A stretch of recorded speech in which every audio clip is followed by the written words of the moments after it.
Hello mga explorers, so for today's vlog, tutulungan ko kayo kung paano mag-renew ng 5 years na lisensya to 10 years. So samahan mo ko and please don't forget to subscribe and like and share for my videos. Thank you!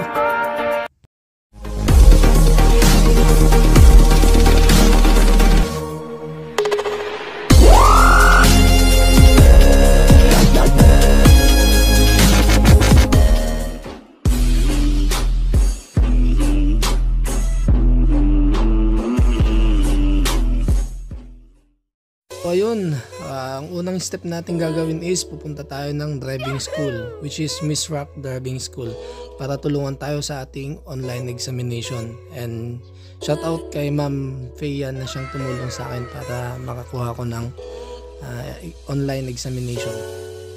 So ayun na nga, tapos na yung online examination natin. May score tayo 92%. Pwede rin naman kayong mag-online na sa kayo lang, pero mas maganda kasi pag may tulong yung driving school. Mas madali at mas mabilis.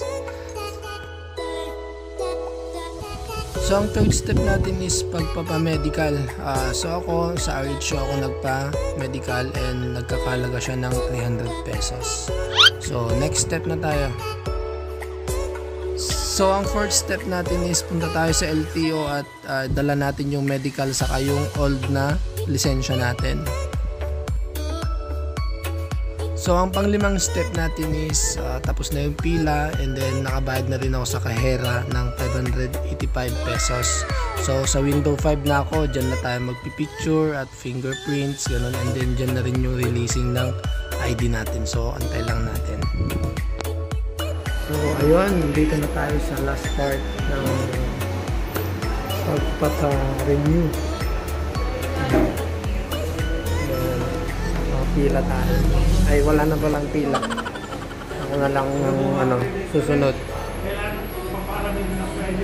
Doon ang madaming pila. Yun. Who are you? Madami. Tapos na. Alright. Konting tiis na lang.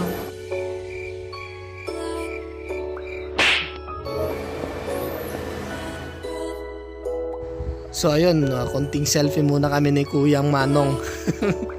Patalastas. So ito na yung last part natin, yung pang-anim na step, which is kunin yung perma, yung fingerprint, saka magpipicture kayo, di ba? Pogi pa ako dyan.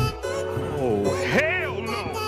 So antayin na lang natin na matapos yung process ng lisensya natin, which is ang restriction ko is 1-2. Pero ngayon is A, tapos A1, B, B1, B2 lang. Pinalitan na nila ng bago. So, professional driver's license ang antayin natin. So, take note guys, ang makaka-avail lang ng 10 years na lisensya is yung mga wala pang violation. So, kung may violation ka na, 5 years lang yung pwede mong i-renew. Okay?